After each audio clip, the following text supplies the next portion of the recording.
Congratulations. You did a great job in this. And I wanted to ask you about playing Rachel because, you know, you played some kind of messed up gals in your life, but she ain't messed up. She's pretty together, this girl. Was that nice and refreshing for you? Yeah, I guess so. You know, I mean, I feel like she's sort of always trying to figure out what she thinks is the most honorable all the time. You know, she's in love with these two men, really, truly in love with both of them, I think. And I think part of her conflict is figuring out who is more honorable, you know, and I think she's so honorable and trying to do good, dedicating her life to doing good. It was great to play somebody like that, yeah. And then you get, you know, talk about these two actors that you get to play opposite. Okay, first let's talk about Christian Bale because, you know, intense, but wow, does he ever put out a great performance in this movie. Yeah, no, he was great to act with, both he and Aaron. For very different reasons, you know, because they're really different actors. You know, Aaron, I think, in a way, is much more like me.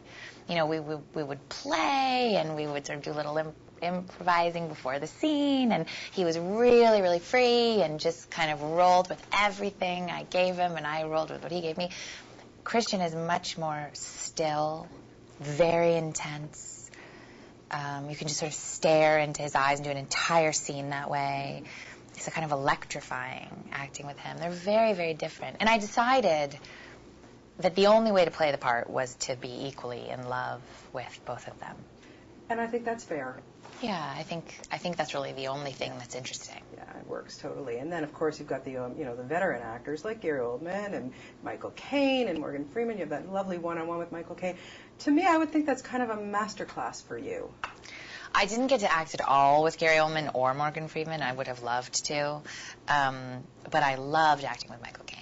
I mean, I think I would have acted with him in almost any movie. I mean, even if none of these other people were in it and Chris Nolan weren't directing it. You know, I really was so curious about what that would be like. Yeah. And it was great. Do you see Rachel a little bit as a damsel in distress? Just a little bit? Yeah, I mean, Aaron used to joke with me that, like, I would not let her be a damsel in distress, you know? Like, but yeah, I mean, she is. She gets, like, hung off the roof of a building. I mean, what can I say? But I think Chris and I both really just wanted to be sure that she was awake and smart and actually a real woman, you know, with all the things that a real woman wants, you know? And not only a damsel in distress, not only a victim. Were you a comic book kid? Were you into Batman or anything like that? No, I definitely did Jake try to, you know, shove his comics in your face? No, I wasn't a comic book kid. I came to it late. But I had to say, even as a 30-year-old woman, maybe I was 29 when I made this, there's still an appeal. Like, being held in Batman's arms as you fly through the sky. I mean, that still works on you. It works on you when you're 30. That's how to get the 30-year-olds, you know, 30-year-old women into Batman. Hey, I won't tell you how old I am, and it would work for me. Yeah, I mean, I think that was the thing I sort of thought. She's this thinking, smart, assistant DA, really intellectual, and yet, like, she sees Batman, and it's just like, it's too much, you know? I understand that. And Bruce Wayne, too. Sure. Well, they're the same guy. She knows that. Not everybody else does, but she does. Yeah. Heath's performance in this movie is beyond brilliant. I mean, he just did such a spectacular job. And I wanted to ask you for yourself. I mean, you knew him as a friend as well, but when you first saw him on set, in character, and the first time you had to act with him, what was your reaction to his performance?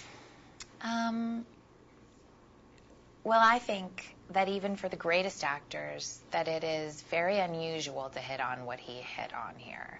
I think it can happen every once in a while that you just get so free and open that anything is okay.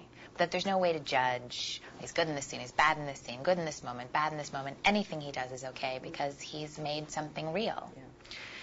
And so I guess I felt that when I was working with him. I knew something exciting was happening, which is very inspiring. Seeing the movie, I knew for sure. Actually, I mean, look, honestly, seeing the previews, I knew for sure. Yeah. You know, but acting with him was very inspiring. It just felt like it was so fun. What most impressed you about his work ethic? Because, you know, obviously Jake had worked with him too and had an amazing chemistry with him on screen, and then you got the opportunity to work with Heath, and were you completely in awe of his talent? Well, to be honest, I don't think you can act with someone and be in awe of their talent. So I was just interacting with him, and the greatest actors allow that. The greatest actors allow you to just roll with it, allow anything to happen at any moment. So that's what was happening. You can't act with someone and sort of be in awe of their talent, but I felt like he was free in a way that's really inspiring. Yeah, it's a wonderful legacy to his memory. It really is a spectacular, brilliant performance. Christopher Nolan, as a director, I mean, you've worked with a lot of directors, and you know, your dad's a director. I mean, my goodness, but why is he the right guy to make these films? He's remarkable. I mean, he's incredibly unusual in the sense that, you know, I've worked with directors who are really, really good with actors. I've worked with directors who could work on sort of a huge scale. But I've never worked with somebody who could keep all of it in their head at once. I mean, there'd be days where we had literally 2,000 extras and things blowing up and guns going off and all the buildings on every side of us, the windows were being shot, as well as hundreds of people on the street, and there's so much to keep in mind. I would have a tiny little scene with Aaron, pretty simple, and I would just think, well, I'll take care of myself.